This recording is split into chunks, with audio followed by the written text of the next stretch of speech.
I was at the White House recently, and it reminded me not only of all the living mementos that were all over the place, but the examples of all of those men who have passed through that house and what they left us. How can you incorporate their pattern of success and wisdom into your own life? Esteemed presidential historian Talmage Boston will tell us. And I'll give you a little tour of the Oval Office, all on this edition of Arroyo Grande.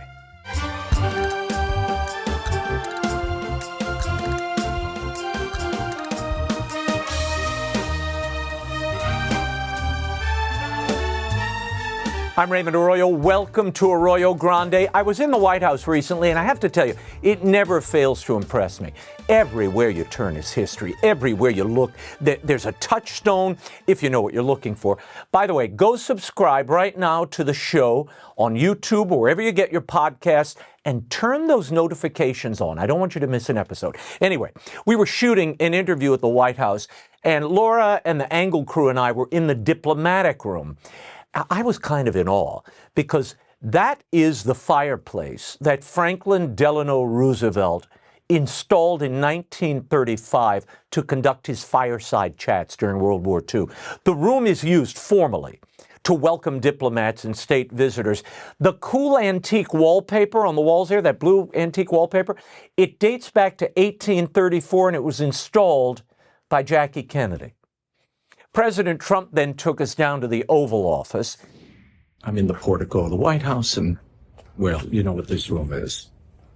So here's a question I ask. So Reagan has a place of prominence, and George Washington has a place of prominence. And I've asked this question maybe 200 times. People come in. I said, so who would you put in the place of prominence, George Washington or Ronald Reagan? Who would you put? Washington. So far, it's 219-0. President Trump has kind of turned the place into his own blinged-out presidential museum. There are, by my count, 20 portraits now hanging in the Oval Office, as well as some added gold here and there, and an original copy of the Declaration of Independence. Portraits of Washington, FDR, Reagan, and yes, Lincoln surround the president all day long.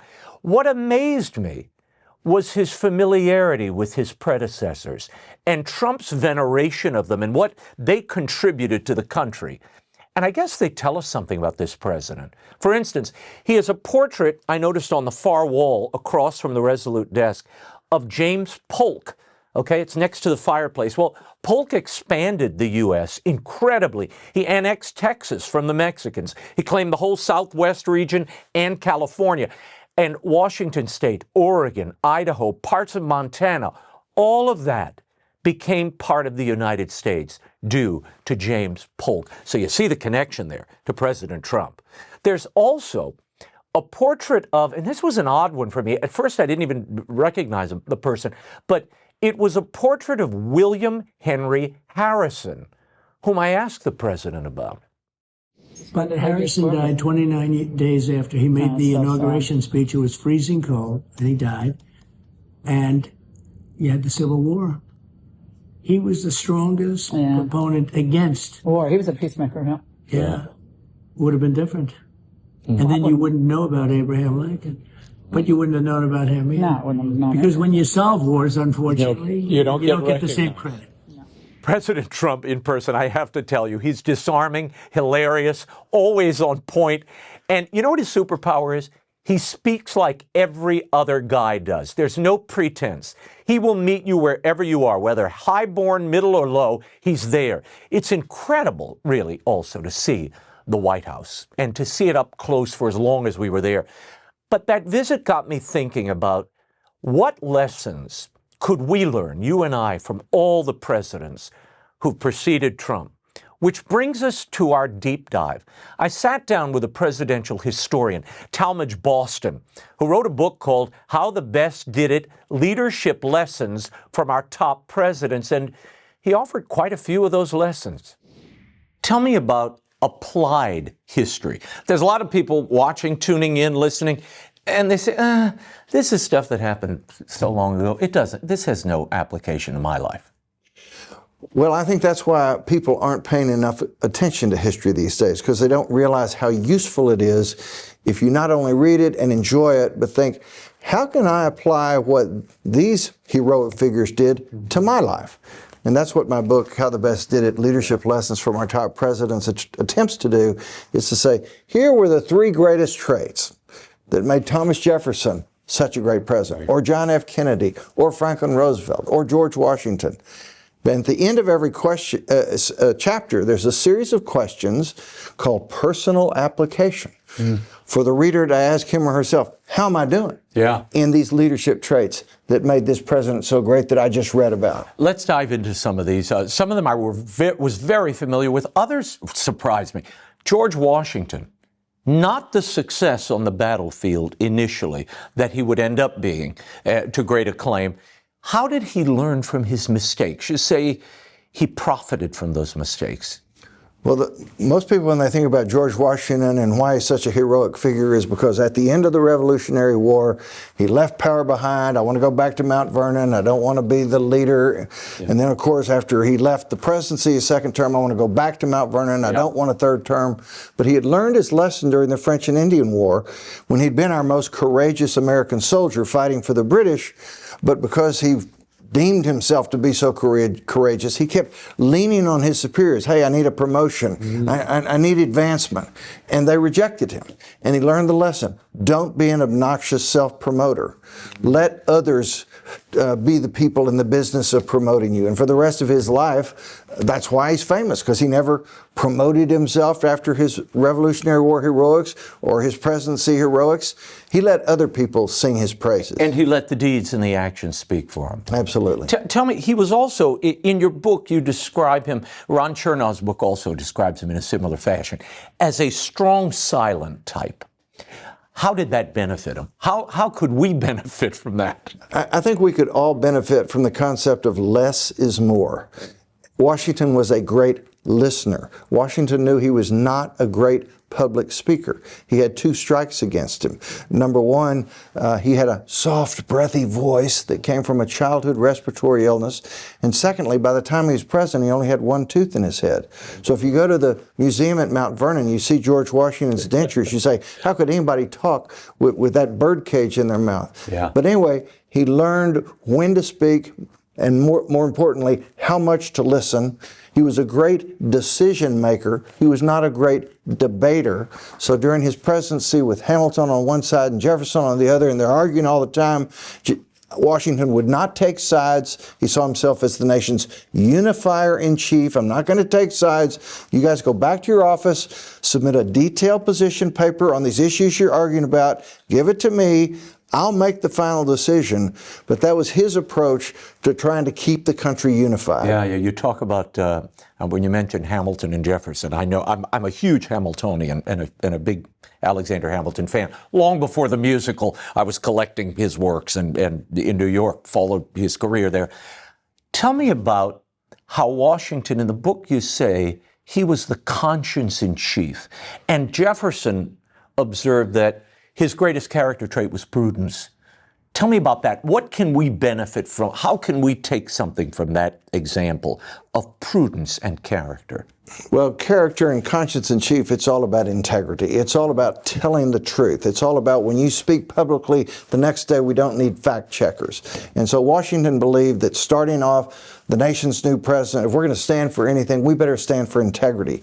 And so that was something that he would never compromise, and one of the reasons he was so revered throughout his lifetime. But in terms of prudence, back to what I was saying, a great decision maker, a capacity to see what's in the best interest of the country, not one side or the other, but the country.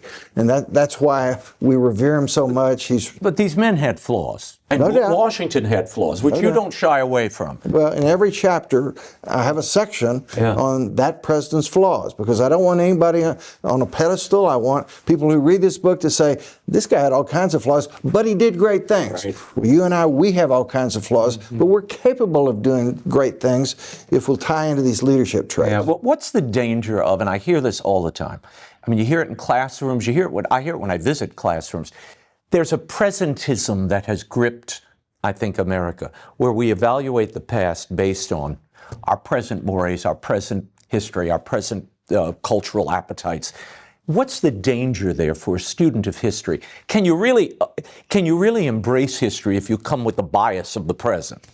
No, absolutely not. And so that's why people who own slaves, like George Washington, like Thomas Jefferson, people are taking their statues down.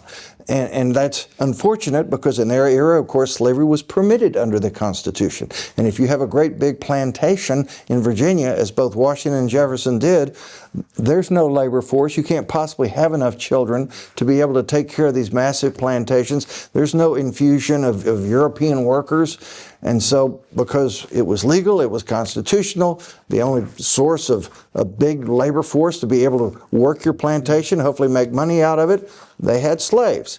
And most of the plantation owners in the South had that. And if people aren't aware of those economic circumstances, then they have lost the truth, as far as I'm concerned, as to why did these guys do this? Not because they were evil, not because they were immoral, but because they were living in the real world in their time, and not with a 21st century social consciousness. Mm-hmm. Yeah, and the evil of slavery, I mean, Adams was aware of it. I mean, you have the founding fathers wrestling with the inhumanity and the evil of slavery. But it was an economic reality that they dealt with and they embraced, and it was a practice until it wasn't. Tell me for a moment about Jefferson. When you mentioned George Washington a minute ago, I didn't realize, you taught me a lot about Thomas Jefferson. I didn't realize he wasn't a great speaker. I always thought in my mind, reading the debates of he and Alexander Hamilton, that he was this great orator. He wasn't. What did that teach you? What should it teach us? Well, he had a soft voice. He couldn't project. And of course, we were more than a century away from microphones. He was great one-on-one. He was great in small groups. He was charming. He was conversational. He was a genius. He knew how to get people to work together, and that was the great triumph of his presidency. The country had been so divided during Adams' presidency, and Washington and Jefferson would host these dinners with people from both sides. We're not going to talk about hot-button issues. We're going to drink wine. We're going to eat food. We're going to talk about what we do for a living, what our hobbies are, et cetera, et cetera. We're going to talk about the things people talk about when they're trying to make friends. And it didn't happen at the first dinner, but he had 2 to 3 dinners every week for 8 years. Because he preferred those intimate, smaller gatherings, because he could convince people one-on-one. And because he knew that's how you get people to think in terms of being unified as opposed to being divided. That if I decide I like you, I'm more likely to give you the benefit of the doubt.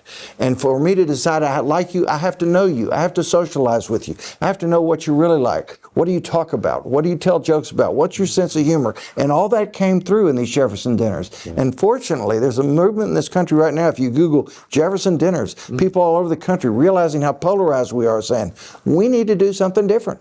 We need to have a level of harmony and capacity, mutual respect. Civility. Mm-hmm. And that was the great triumph of Jefferson in those dinners that brought the country back together. And of course, he's got 8 years presidency. His best friend Madison follows for 8 years. Then Monroe, the little brother figure, another 8 years. So it carried the country. It got the country moving in the right direction. And gelled the country in a way. But it was from those intimate gatherings, and that struck me. We don't have those. We're deprived of those. I mean, well, you and I live in the South, so we're different creatures. But in many parts of the country, there's that division. You don't have that kind of unity, and sharing meals is not as treasured as it is, I would argue, in parts of the South. Well, you think about Washington, D.C. Yeah. You think about how it was 30, 40 years and long before that people who are in Congress lived there. Yeah. And their wives and their spouses knew each other, and their kids played ball together, and they would run into each other in restaurants and do all that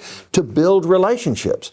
Now, if you're in Congress, you spend maybe 4 days a week there. The other 3 days, you got to be back home raising money constantly. And your family's usually there. And your family's there, so you don't have these relationships, and that's why there's such hostility between the party, because people don't know each other on that kind of social level. There's a line in the book I love where you talk about the empire of the imagination that Jefferson had. How did he feed that, and what can we mere mortals learn from his example? Well, when you think about the word imagination in the context of politics, you think about long-term vision.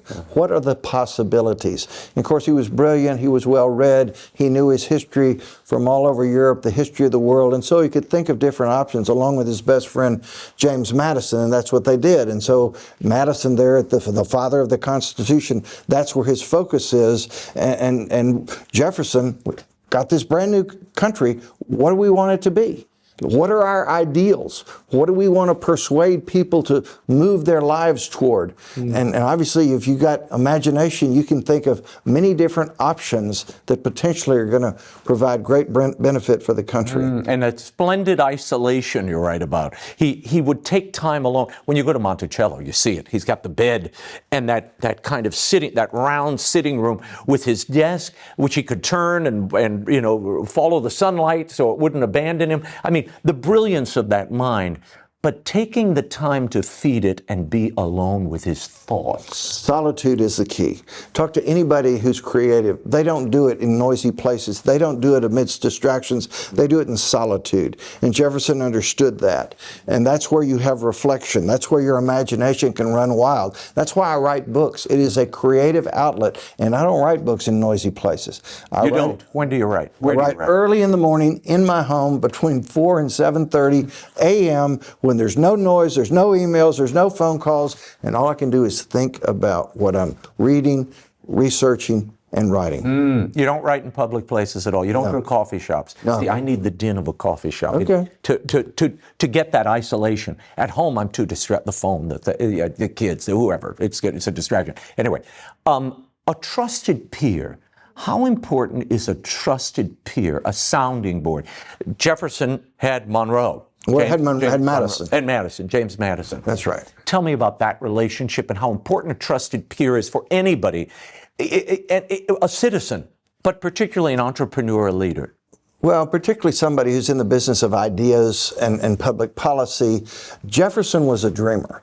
Jefferson had a lot of unrealistic ideas. They were fun, they were exciting, but Madison would bring them down to earth. Right. Madison, on the other hand, was so grounded, he wasn't particularly creative. So they had this wonderful symbiotic relationship where one's providing the imagination, the other one's keeping feet on the ground, head in the clouds, feet on the ground, and together made the best of all worlds. 2 + 2 = 5. How did he deal with divisions? Washington dealt with kind of letting everybody fight it out.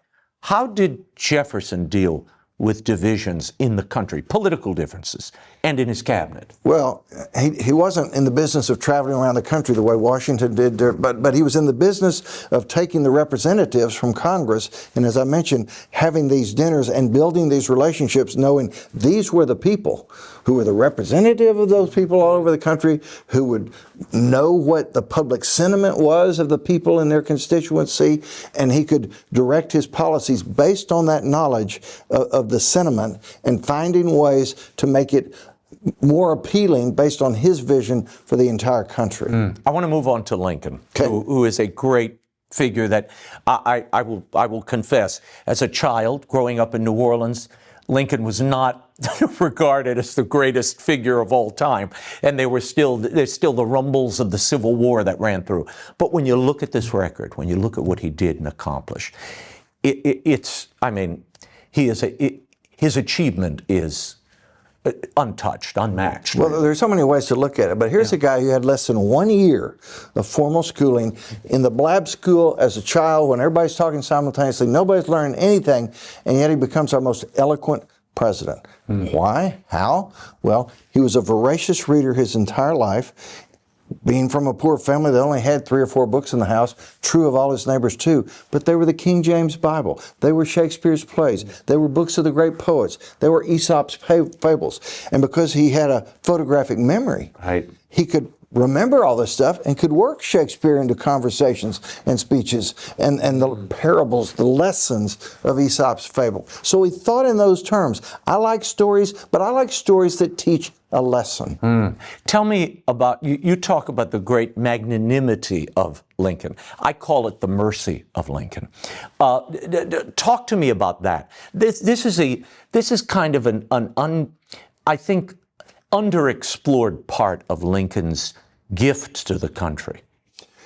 Magnanimity means you are great of spirit. It means you always take the high road. It means you're forgiving. You turn the other cheek. You don't take the bait. And so Lincoln, he's got this team of rivals cabinet who start out hostile, and most of them come around. He's got these goofy Union generals, particularly McClellan and then Meade, who don't do what they're supposed to do. He's got this very difficult wife, Mary. He's got the southern states who are seceding, even though he says, I'm going to let you keep slavery. So he has all these different constituencies who are giving him all kinds of friction, all kinds of reasons to get angry and retaliate, and he never does.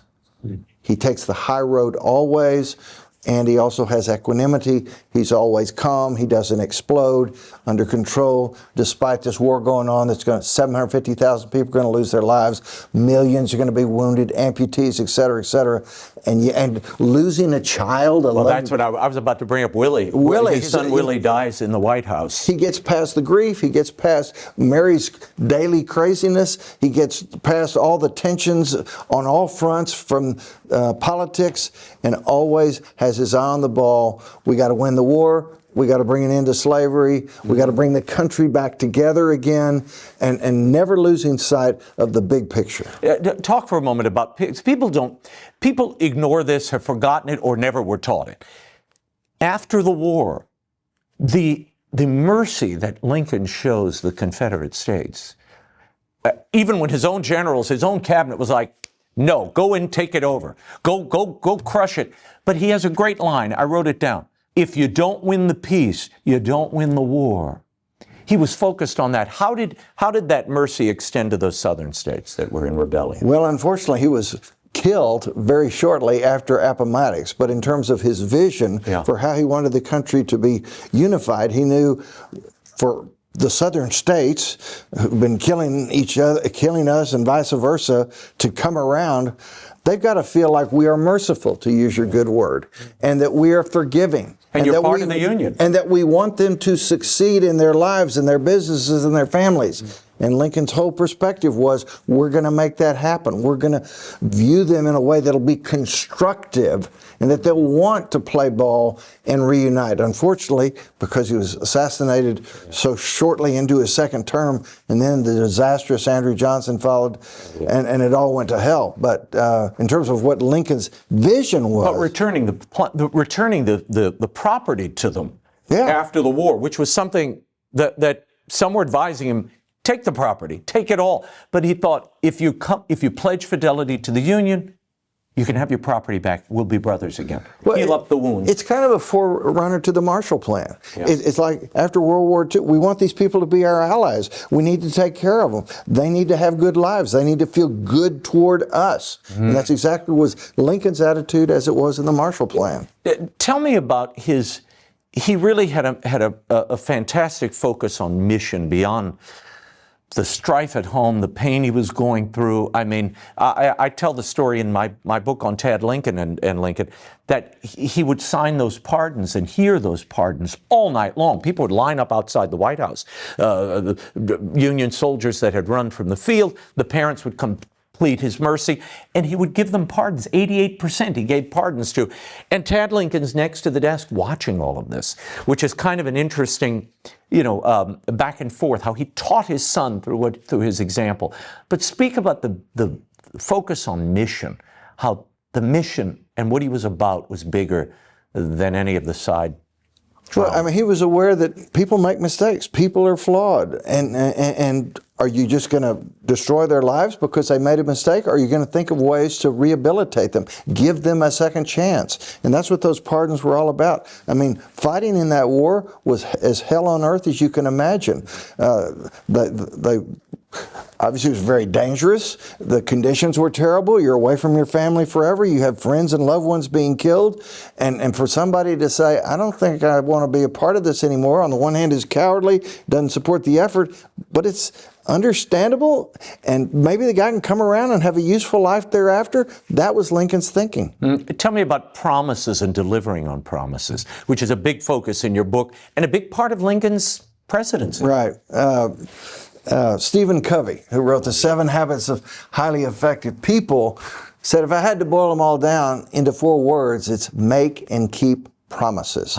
And that's what Lincoln did. First and foremost, the promise he kept to marry. They had been engaged. He had realized, I'm not sure this is right. He broke off the engagement. He nearly had a nervous breakdown, but he came back and realized, as a matter of honor, I've got to keep this promise made when I agreed to marry her. They reconcile, they marry, and of course they stay married. Yeah. But on the issue of slavery, he hated slavery, but he also, as a master politician, knew he couldn't come out as an abolitionist early on. It was going to take time.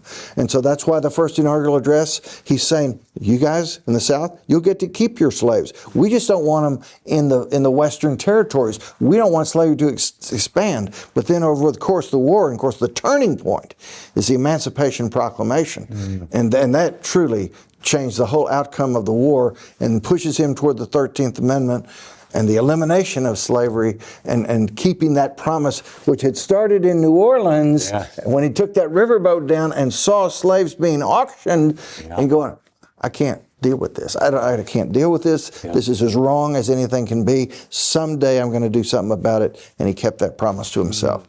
Let's talk about Theodore Roosevelt, who is one of my favorite presidents. I think, and I'd like your input. Do you see shades of Theodore Roosevelt in Donald Trump? Well, they're both men of action. And New Yorkers. And New Yorkers. And so you can say that they had high ambition. They wanted to make the most of their presidency.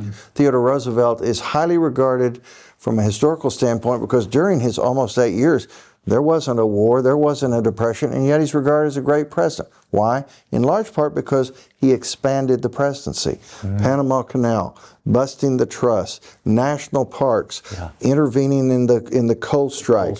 All of these things, finding ways where Congress was not dealing with what needed to be done. And so he said, as a president, he was big on executive orders. So there are comparisons between the desire to expand the presidency, for the president to be more impactful, for an impatience and almost disregard of Congress. And that thrilling excitement that Roosevelt would generate. I mean, you see the pictures of him in front of crowds standing on a carriage or something and yelling out, and there are thousands of people. That electricity is something that we really haven't seen in a good while. I mean, you had Obama. We did see it with Obama. But Trump is something different. Well, you saw it with John F. Kennedy. You saw it with Ronald Reagan. You saw it with Franklin Roosevelt. And we've had eloquent presidents. But Trump certainly has his supporters where he wants them. They cheer his every sentence, whether it's trying to be funny. Sometimes you don't know whether he's telling jokes or not. But in any case, his supporters are all in, seemingly on every issue with very few exceptions. Tell me about Roosevelt. One of the things that I've always loved about him, first of all, he wrote, 35 books on naval history, on natural history. I mean, the man was, but you somewhere in the book, or maybe I read it elsewhere, he's described as swelling with knowledge. He absorbed knowledge. He's this explorer. He's always trying to, dive in and absorb all he can. How do we do that? Why is that important for any leader? Well, it helps to have a photographic memory. And Theodore Roosevelt, like Abraham Lincoln, had that. He could read a highly technical book 10 years ago and still be able to recall with the specifics of what he had read. So I say he's our highest IQ president. He wrote more books than any president. He read more books than any president, and he could quote them all. So it's always great to be brilliant if you're in a leadership position, and he was certainly that. Back to the point on Jefferson, if you're going to have vision, you've got to think of many different options and choose the best one. And if you have more knowledge, then you know of that many more options that you might consider before you make the final decision. And I love Roosevelt. You write in your book that he read, he reflected, and then he wrote. And when you follow that pattern of reading, reflection, and writing, the writing does cement it in your soul somehow. I mean, you know this as a writer. Once you've absorbed that much and you've spent that much time with it, it does brand itself, and it will lead you in a different way. Well, the beauty of writing, and the reason I do it, is because it brings closure. You've got all this information bouncing around in your head, and yet if you don't take the time to put it into writing, your final thoughts with multiple revisions, bouncing it off your friends before it goes to the publisher to make sure that you've hit the nail on the head. But that's the reason I write, to bring closure to my thoughts, that if I didn't stop to write it down, they'd just keep bouncing around in my head. Roosevelt's a great inspiration for that, to take the time. In fact, when you go to the house, when you go to the old Roosevelt house, which is a recreation in New York, the house has been torn down, they rebuilt it, but it's an exact replica. There is the actual little velvet chair that Roosevelt would read in as a child. Because of the asthma, he couldn't get out, he couldn't run around. But he immersed himself in a world of imagination and ideas. And it was on that little velvet chair, really, where the entire future of the United States was hatched. It was there that he first saw the buffalo and saw those images. I mean, it's an amazing, the power of the mind and reading and visuals. So important. Well, there are famous photographs of Theodore Roosevelt when he would go on these trips abroad or wherever. He'd take 35 books with him, and he'd read a book a day or every 2 days. I mean, he never stopped reading. He was a compulsive reader because he's a compulsive learner. And if you're going to be a leader, it's good to always be in a learning mode. Love that. Tell me about this line of Theodore Roosevelt where he said, "Don't hit till you have to, but when you hit hard." Well, it aligns with speak softly and carry a big stick. I mean, the premise is clear. There's no need to hit hard unless it's absolutely necessary. But if you decide it is necessary, then go for it. Take it down. Take it down. Knock him out. Not a TKO, the whole KO. Yeah. And that was his whole mindset. And you know, a lot of people embraced it. Unfortunately, the last 10 years of his life after he left the presidency, he made a lot of enemies, and his taking down others, his batting average went way down. Yeah, he kind of demolished a bit of his, damaged his reputation. Didn't demolish it, damaged it. Tell me about the lesson, the cautionary tale in Theodore Roosevelt, which I have to tell you, I read that whole, what was the great 3-book biography? Edmund Morris. By Edmund Morris. The trilogy. Yeah. And I was so lost in the narrative, I didn't really see or spend any time thinking about the cautionary tale of Theodore Roosevelt, about burnout, right, overdoing it. Yeah, he ran his engine too hard, too long, and ultimately it impacted his decisions. Most notably, when Woodrow Wilson's president, World War I's going on, TR wants the U.S. to join the war. He leans on Wilson. We finally do. TR goes to the White House and says, "I'm 58 years old, but I want to have another set of Rough Riders and go over to World War I." And Wilson says, "I don't think so. I'm not going to permit that. You're too old." So then Roosevelt goes home and he pushes all of his sons to the front lines, one of whom is killed, another of whom is badly injured. I mean, all kinds of bad stuff. And that maybe the main reason he died at such a young age, a broken heart. He finally realized this wasn't the right thing to do for my sons, and the guilt associated with that. So he was in an overload mind, fortunately, after the presidency, not during the presidency when he was absolutely in his prime. Wow. We'll return to our interview in just a moment, but if I asked you which president first popularized ice cream, you'd probably say Joe Biden, but you'd be wrong. It goes much, much further back than that. And wait until you hear how it ends. In the 17th and 18th century, French cookbooks started to feature recipes for ice cream. Now, they consisted mostly of egg yolks and cream and sugar. Ice cream had come into fashion by 1784. That was the year that an American statesman was sent to France on a diplomatic mission. And while dining there, he must have been taken by the dessert, going so far as to request the recipe. He wrote it in his own hand, as a matter of fact. We still have the copy. He became, in fact, the first American to ever write a recipe for ice cream out and bring it back to the United States. And wait until you hear how it ends. Back to how it ends. So in 1789, the American diplomat who had written the first recipe for ice cream returns to the United States, and among the things he returned home with were 4 ice molds from France. Fast forward, to 1801, and that American diplomat, one Thomas Jefferson, is elected president. Dinner guests at the White House noted that on at least 6 different occasions, and you can find this in their diaries or letters, Jefferson served ice cream in a crust or pastry during White House suppers. If he didn't introduce ice cream to the country, Jefferson certainly popularized and spread love of the dessert among his fellow countrymen. And Jefferson's chef throughout his presidency, a man named Honoré Julian, in 1810, opened his own confectionery shop in Washington, D.C. He would go on to sell ice cream every Wednesday and Sunday during the warm season. Thomas Jefferson was truly committed to life, liberty, and the pursuit of frozen sweetness. And that's how it ends. Something to think about next time you reach for a cone. Now back to Talmage Boston and what FDR and Ronald Reagan can teach us about the power of words. Let's talk about FDR for a minute. Wrestled with polio. What does his dealing with polio while in office and the ravages of it teach any leader about dealing with personal setbacks, special needs, or just mental struggles?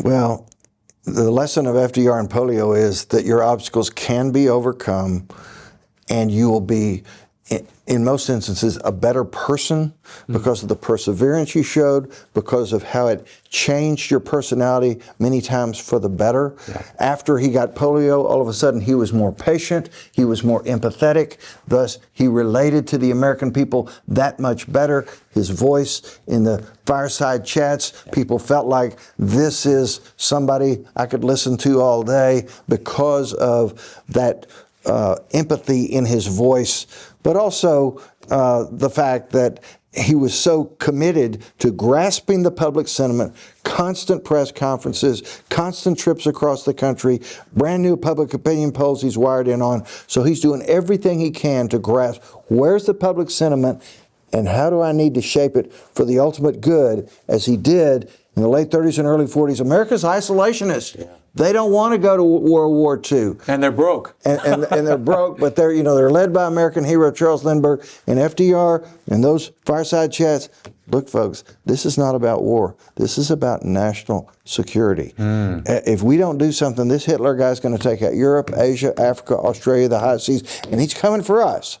And so are we just going to sit back and let him get a foothold in this hemisphere and God knows what's going to happen then? Or are we going to do what we need to do to put him down before he comes and attacks So us? the lesson for leaders is take the time to convince everybody. Read the room and bend it to your way of thinking if you can. And don't think you can get it all done in the first conversation. It almost goes back to Lincoln, where he's not saying on day one, I'm an abolitionist, we need to eliminate slavery now. FDR wasn't saying, we got to end isolationism now. If he had, it would have ticked most people off. Right. You do it gradually, and they come around. The more they hear you, the more they believe in you, they start to rethink their position. I want to talk about Eisenhower for a moment, who Eisenhower has a favorite quote that I pulled from your book, and it's Helmut von Moltke. I hope I'm pronouncing that right. He says, centralization is the refuge of fear. That was one of Ike's favorite quotes. How did that idea shape the way he set up his organization, whether on the battlefield or in the White House? And what can we get from that, learn from that? Well, Eisenhower knew that to take on the responsibilities he had, whether it was as Supreme Allied Commander during World War II or as President of the United States, he had to establish an organization, he had to delegate to top people and allow them to do their jobs, and yes, supervise them to make sure they were staying in their lanes and doing their jobs, but a master organizer, both as a war leader but also as president. In his presidency in particular, how he handled his cabinet, his National Security Council, his Office of Congressional Liaison, they all did their own thing, but he had regular meetings with him, brainstorming sessions with him, debates with him. They're in the loop and he's in theirs. He's the ultimate decision maker, but he is not in any way in an information vacuum. He's constantly absorbing information to make sure he knows what the best thing for America is. And Friday meetings were mandatory for the cabinet. You don't miss meetings with the President of the United States. Well, but some presidents don't have regular cabinet meetings, which you need. You need if you're going to have any kind of structure or advance a vision. And I guess that's Ike's. This really leapt out to me when I read your book. He really took those lessons of the battlefield, which were gutsy decisions. D-Day, I mean, my Lord, who would want to make that call? But he did. And it was, thank God, it was successful. But he really does transplant the war model on the White House and brings us peace and prosperity. Well, think about it. Think about it. Here he comes in. Truman gets us into Korea, has no idea how to get us out. Eisenhower, running for president in 1952, says, I will go to Korea. He does. And within 6 months, the war is over. McCarthyism running rampant under Truman. He comes in. Within a year, he gets that knocked out. Little Rock, 1957, in the aftermath of Brown versus Board of Education. He sends in the Army and the military to enforce the Supreme Court order of integration of the public schools.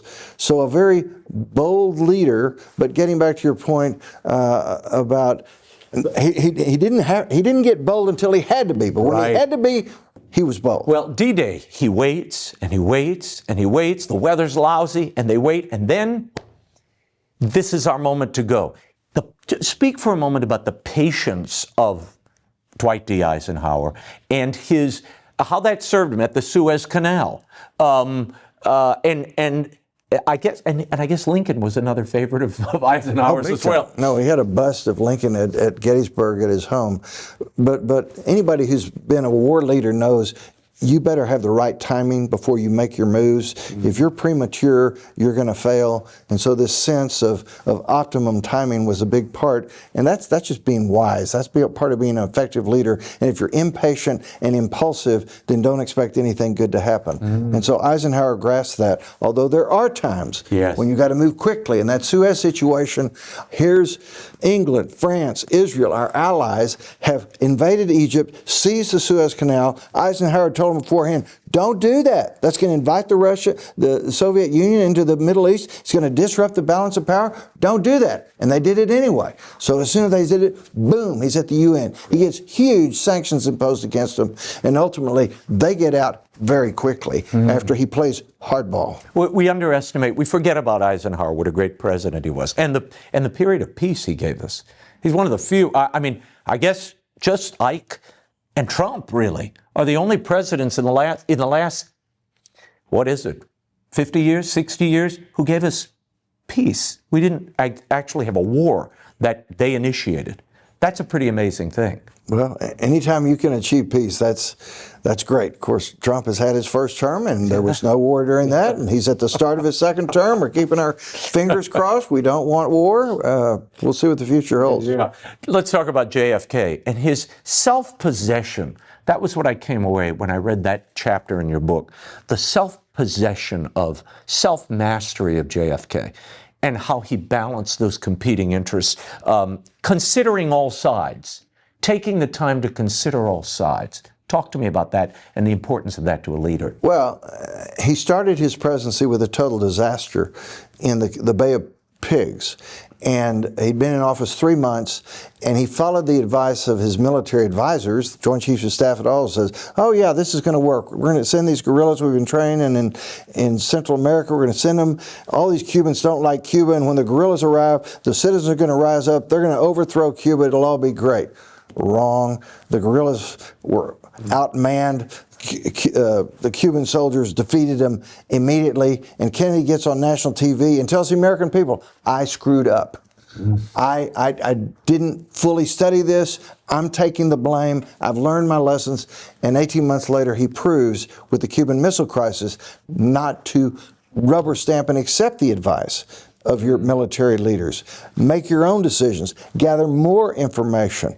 And obviously the Cuban Missile Crisis is the great success story of the short Kennedy presidency, eliminating the threat of nuclear Armageddon and World War III because he had his own bearings and was not dependent on those who were so-called experts who in fact did not have the big picture necessary to make the best decision. Tell me about the power of ideas, though, and you highlight this in your book. I mean, the space program, the Peace Corps. John F. Kennedy was sort of dreaming with the rhetoric, dreaming large and pulling the country into that. Why is that so critical for a leader, and what can we take from his example? Well, there's always going to be big issues, and either you're going to take them on and find ways to move the public needle toward where it needs to be, as FDR did with isolationism, but Kennedy in particular, that first inaugural address, the need during the Cold War to get young people out into third world countries, demonstrate that America's a great country, wants to help the world, great PR. A year later, the space race, we're losing. Congress isn't providing the funds. He makes the speech at Rice Stadium. We're going to send a man to the moon by the end of this decade to show the world how smart and capable we are. And Congress starts awarding the money. But most importantly is civil rights. Until Kennedy came along in the summer of 1963 after Birmingham, people thought of civil rights, it's just a political issue. Kennedy said, no, it is a moral issue. It is our moral responsibility. He then submits a strong civil rights bill, which Lyndon Johnson ultimately pushes through. But it's this vision and capacity to get the public to embrace the vision through the power of his words and eloquence. And Kennedy was as good as FDR, Lincoln, and Reagan. Wow, and I'm glad, that's a great segue to Reagan. I mean, obviously we both saw Reagan, I grew up watching Reagan, met him a few times. The rhetoric, the power of rhetoric with Reagan. And he had those lines that he used again and again. It can be done. He used to have the little plaque on the desk, the shining city on a hill. Tell me about the importance of a credo, of a stated articulation of belief, the evil empire. America's greatest days are still ahead of it. It's morning in America. The power of those ideas articulated in a statement again and again by a leader. Well, credos are easy to remember. It can be done. Shining city on a hill. But the thing about Reagan, all those credos were inspired by his inner sense of optimism. Not only was he optimistic, but this capacity to inspire the country to be optimistic, which is why after the disastrous presidency of Jimmy Carter, Reagan runs in 1980, and he gets 44 out of 50 states. And there's tons of Reagan Democrats because the country is sharing his optimistic vision of a shining city on the hill and thinks he can pull it off. And in fact, he does. No, his optimism and his spirit. He was a believer. I mean, there was the religious belief underneath it that sort of fueled and I think drove those big initiatives, particularly taking on the Soviet Empire and bringing it to its knees and marshaling with John Paul II, with Maggie Thatcher. I mean, that was a spiritual crusade as much as it was a political one. It was an interesting balance, and that's a hard thing to pull off as a president. Well, Reagan built those relationships that you just mentioned, and obviously they were the key to his success. And I think that's the key to success of our greatest presidents. They knew how to work with world leaders. They knew how to work with congressional leaders. Reagan was great about going across the aisle. He famously said, compromise is necessary. I'd rather get 80% of what I want than go over the cliff with my flag flying. And too many people these days think compromise is a cuss word, and that if you're thinking in terms of compromise, then you're not a true believer. And that's a perspective for making government unsuccessful and gridlocked. Tell me about holding fast in opposition. There's a great moment where Reagan is going to the Berlin Wall, and there's a line that was almost unsaid, and it's the line we all remember. Right. Mr. Gorbachev, tear down that wall. That was not, it was taken out of the speech. He wrote it back in. That's one good thing about being president. I mean, I get the question a lot saying, hey, in this era, presidents, they have speech writers, so how much do they really do?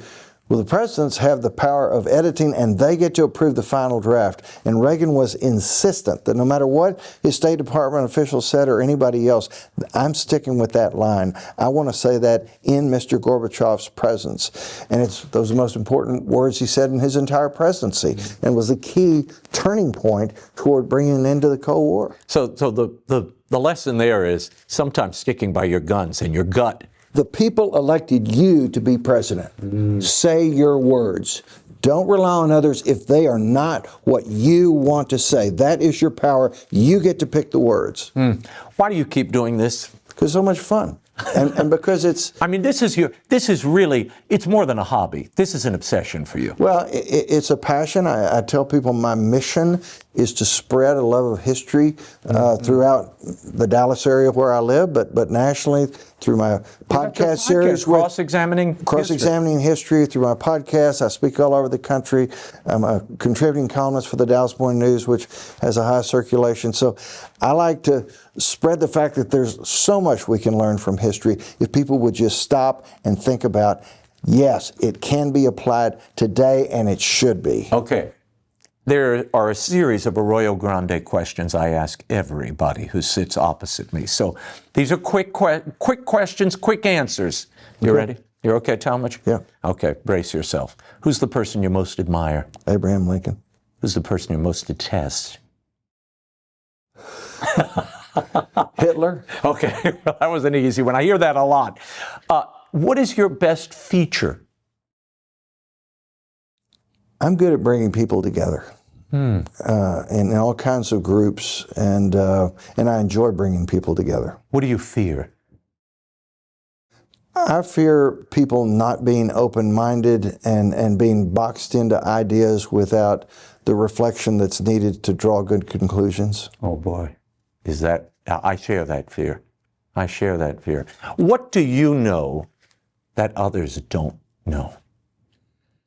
I know how important relationship building is and what it takes over time to bring to fruition that and the bountiful results that come from having positive relationships. We live in a world with all the social media and everybody living on their phones and so forth. People are not aggressive about building relationships, and it causes loneliness and depression, and I don't have any of that because I'm always in a mode of Engagement with new folks, but also building on what I have with my longtime friends. What's the best piece of advice you ever got? Tell the truth, love one another, do unto others as you like them to do unto you. I mean, it's all straight from the Bible. Mm-hmm. What happens when this is over? When my life is over?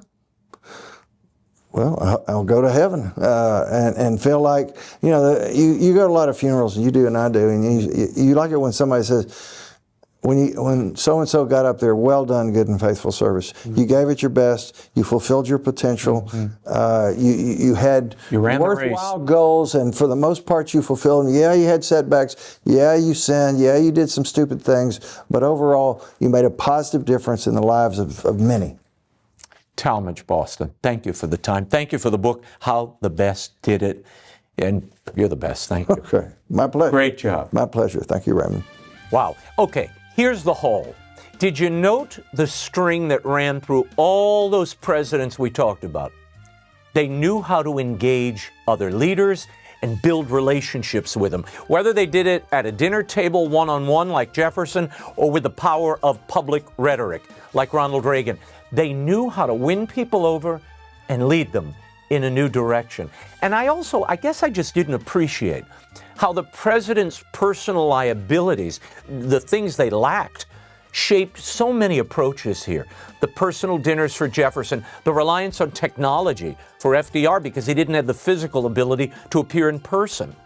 What it tells me is this: if the purpose is high enough and you are committed enough, liabilities can be turned into assets, and assets that even define your work for the next generation. Thanks to Talmage Boston for his insights and those great stories. And I hope you'll come back to Arroyo Grande soon. Why live a dry, narrow, constricted life when if you fill it with good things, it can flow into a broad, thriving Arroyo Grande. I'm Raymond Arroyo. Make sure you subscribe and like this episode. Thanks for diving in, and we'll see you next time. Bye now.